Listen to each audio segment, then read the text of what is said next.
গান শুনেছেন। আজকে আমার বাবা নেই, বাবার কিছু কাজ বাকি আছে। সেই কাজগুলো কি? যে আমার বাবা চেয়েছিলেন এই মতুয়া ধর্ম প্রচারিত হোক সারা বিশ্বে, এবং যখন তিনি দূরদর্শনে এবং রেডিওতে আকাশবাণীতে কবিগান করতেন, তখন তিনি প্রথম হরিচাঁদের গুরুচাঁদের ধ্বনিটা দিতেন। হরি গুরুচাঁদ প্রেমানন্দে হরি হরি বল। এই যে কথাটা, এটা কিন্তু কোনো কবির সরকারের মুখে আমার বাবার আগে কেউ বলেননি। তাই বাংলাদেশের লোকেরা বসে থাকতেন কিছু কথা শোনার জন্য, যে হরিচাঁদ গুরুচাঁদ কবিগান গিয়ে সুরেন সরকার হরিচাঁদের দোহাই দেবে। এই যে হরি গুরুচাঁদের দোহাই শোনার জন্য তারা কিন্তু বসে থাকতেন এবং চিঠি লিখতেন বাবাকে, যে আপনি যে হরিচাঁদের গুরুচাঁদের দোহাই দিয়েছেন, এটা আমাদের কাছে গর্বের বিষয়। এটা কেউ করেনি, আজ পর্যন্ত কেউ করেনি।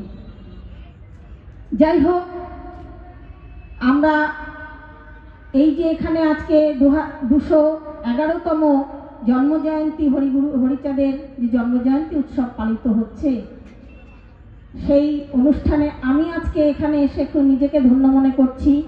আমার খুব ভালো লাগছে। আমি যে আজকে মঞ্চে উঠে কিছু বলবো, এটা আমার কাছে মানে বিশেষ প্রাপ্তিযোগ। এবারে আমাদের ঠাকুর সম্বন্ধে কিছু বলতে হয়, যে আমাদের এই হরিচাঁদ ঠাকুর আজকে 211 বছর আগে তিনি আবির্ভাব হয়ে, বা তিনি জন্মেছিলেন। আমি আবির্ভাব বলবো না, মহামানব আবির্ভাব হয় না, মহামানব জন্মের পরে সে নিজেকে মহামানব তৈরি করে ফেলেন। কেন? সমাজের পরিস্থিতির উপরে দাঁড়িয়ে যখন তিনি দেখেন যে সমাজে অরাজকতা চলছে, আমাদের পূর্বের কতগুলো ধর্ম, সেই ধর্ম, অনেক ধর্ম ছিল, প্রায় 400-র উপরে ধর্ম ছিল। আস্তে আস্তে সেই 400 ধর্মের মধ্যে বিলুপ্ত হয়ে কয়েকটি ধর্ম রয়েছে। কেন রয়েছে? নিশ্চয়ই তার মধ্যে ভালো কিছু ছিল না। ভালো কিছু যদি থাকতো তাহলে 400 ধর্মই কিন্তু থেকে যেত, বা সেটাকে নিয়ে একটি ধর্ম গঠন হতো। কিন্তু আস্তে আস্তে সেই ধর্মগুলো ভেঙেছে, টুকরো টুকরো হয়ে গেছে। কারণ কি? এখানে ঈশ্বরবাদ। এই ঈশ্বরবাদ এসেছে কেন? অলৌকিকতা। মানুষ অলৌকিকতাকে বিশ্বাস করে। কারণ কি? তার কারণ হচ্ছে মানুষের ভেতরে একটা ভয়। মানুষের ভিতরে আছে ভয়, আর মানুষের ভিতরে আছে লোভ। আমাদের পৃথিবীটা টুকরো টুকরো হয়েছিল কেন? লোভের জন্য টুকরো টুকরো হয়েছিল। সেই লোভ সংবরণ করতে পারিনি বলে মানুষকে কতটা আদায় করে নেবে অধিকার, সেই অধিকারের জন্য আমাদের পৃথিবী টুকরো হয়েছে, বিভিন্ন দেশে ভাগ হয়েছে। আমাদের ভারতবর্ষ সেরকমই একটি দেশ। অবিভক্ত বাংলায়, অবিভক্ত ভারতে তখনও কিন্তু অরাজকতা চলছিল, যে ভারতকে আলাদা আলাদা টুকরো করা হবে। কে? সেটাও কিন্তু লোভ। সেই লোভে বশবর্তী হয়ে আজকে আমাদের ধর্মগুরুরা তারা কি করেছেন? তারা ধর্মটাকে এমনভাবে ভাগ করেছেন, এমনভাবে তৈরি করেছেন, যাতে পিছিয়ে পড়া মানুষরা, যারা একটু নিজেদের সরলতা নিয়ে চলে, তাদেরকে কি করে ব্যবহার করা যায়, তার জন্য তারা ধর্ম তৈরি করেছেন। না, ধর্ম তৈরি করেছেন সবাই না। আমাদের যেমন বুদ্ধ ছিলেন, তিনি দার্শনিক ছিলেন, তিনি কিন্তু আমাদের সমাজে একটি ভালো ধর্ম দিয়েছিলেন। কিন্তু সেই ধর্ম ভালো ছিল বলেই তাকে আবার ভেঙে দেওয়ার চেষ্টা করেছিল কারা? আমাদের হিন্দু ধর্মের যারা মাথা, তারা কি করেছেন? তারা চতুর্বর্ণ সৃষ্টি করে দিয়েছেন। এই চতুর্বর্ণ সৃষ্টি করে দিয়েছেন বলে আমাদের সমাজ টুকরো টুকরো হয়ে গেছে, যাতে এরা একতাবদ্ধ হয়ে লড়াই করতে না পারে। লড়াই করতে যদি তারা জানে, তাহলে তারা তাদের অধিকার চাইবে, তারা তাদের সম্মান চাইবে। এই সম্মান যাতে তারা কোনোদিন না চাইতে পারেন, তার জন্য কিন্তু টুকরো টুকরো করেছেন, জাত বর্ণ ভেদ করেছেন। আর আমরা সেই বর্ণবাদের শিকার। এই বর্ণবাদের শিকার হতে গিয়ে তাদের ধর্মগুলোতে বলেছেন আমাদের মাতৃজাতিকে তারা অচ্ছুত করেছেন। তারা এসেছেন আর্যাবর্ত থেকে বা বিদেশি, তারা কিন্তু কোনো মহিলা সঙ্গে করে নিয়ে আসেনি। মহিলা কারা? মহিলা আমাদের ভারতীয়। সেই ভারতীয়দের তারা জোরপূর্বক তারা ব্যবহার করেছে। সেই থেকে নানান রকম জাতি, নানান রকম পদবিতে আলাদা আলাদা করেছে। ব্রাহ্মণের সন্তান তারা কারা? ব্রাহ্মণের সন্তান তাদের নিজেদের দেবতা তৈরি করেছে। নিজেদের দেবতা তৈরি করে এক শ্রেণীর কিছু কিছু লোককে তারা করেছেন তাদের নিজের সন্তান। চারটি ভাগ করেছে, একটি মাথা থেকে, একটি বাহু থেকে, একটি পেট থেকে, একটি পা থেকে। তো সেই পা থেকে যদি শূদ্রের জন্ম হয় তাহলে তাদের পা তো থাকা উচিত না, না, তাদের পা থাকা উচিত না। আমরা সেই ব্রাহ্মণের পায়ে প্রণাম করি। কেন করি? কিসের জন্য করি?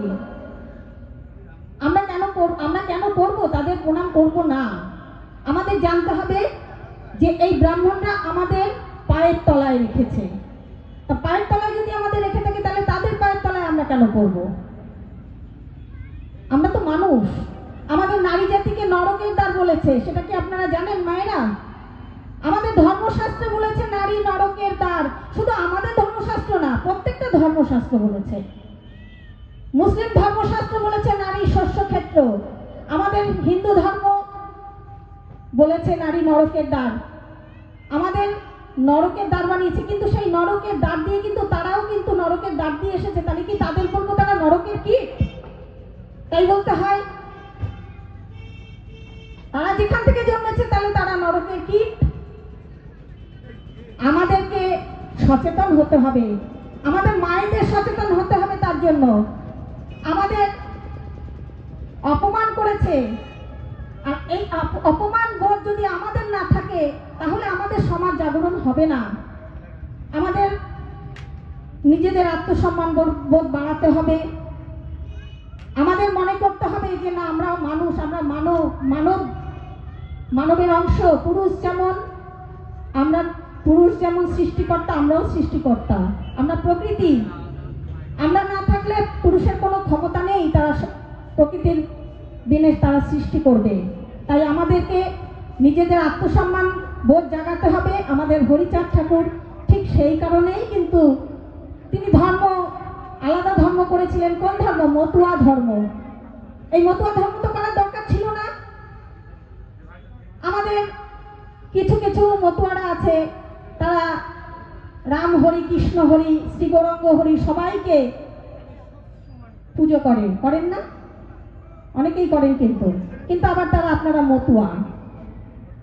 কিন্তু না, বলেছে এই হরি আসল হরি। এই হরি যদি আসল হবে তাহলে তারা সেগুলো সব নকল ছিল, তারা অলৌকিক ছিল।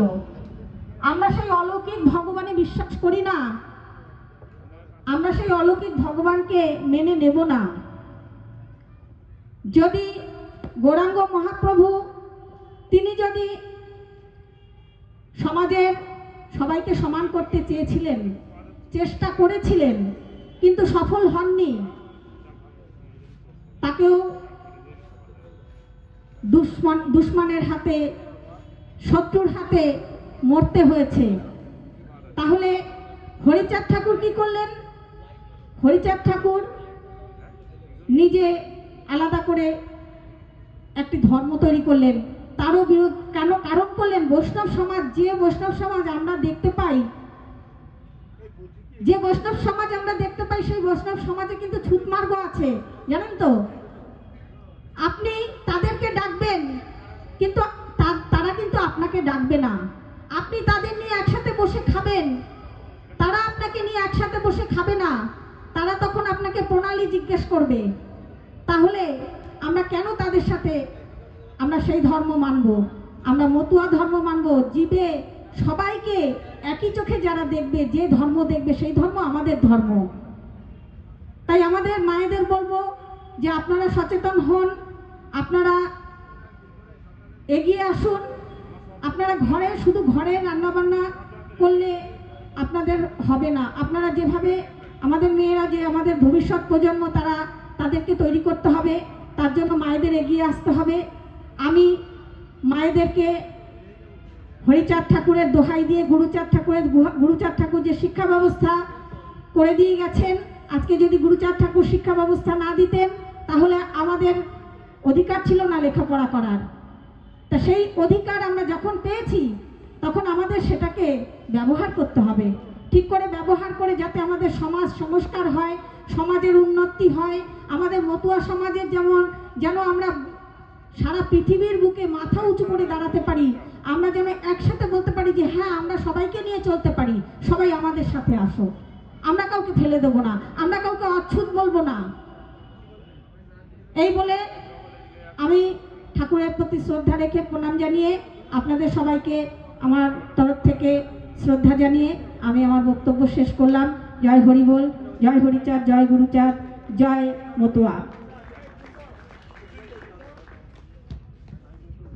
অশেষ ধন্যবাদ। আমাদের মধ্যে ইতিমধ্যে উপস্থিত হয়েছেন সুখচাঁদ রায়। আপনাকে মঞ্চে আসার জন্য অনুরোধ করছি। সুখচাঁদ রায় ও অ্যাসিস্ট্যান্ট কমিশনার, আপনি দয়া করে মঞ্চে আসবেন। আমাদের মধ্যে ইতিমধ্যে উপস্থিত হয়েছেন নারায়ণ চন্দ্র সরকার, উনি চাষী কৈবত্য সমিতির রাজ্য সম্পাদক। আমাদের মধ্যে ইতিমধ্যে উপস্থিত হয়েছেন অবিরাম বিশ্বাস, গৌর হরি মডার্ন টোলের প্রতিষ্ঠাতা, আপনিও মঞ্চে আসবেন। আমাদের মধ্যে আরো একজন বিশিষ্ট মানুষ উপস্থিত হয়েছেন, তাপস বিশ্বাস। উনি একাধারে যেমন সরকারি আধিকারিক, তার থেকে বড় কথা উনি হচ্ছে সামাজিক আন্দোলনের একজন প্রধা ব্যক্তিত্ব। যেখানেই হরিচাঁদ, গুরুচাঁদ, বাবা সাহেব সম্পর্কিত যে কোনো বিষয় থাক না কেন, উনি সেখানে ঝাঁপিয়ে পড়েন।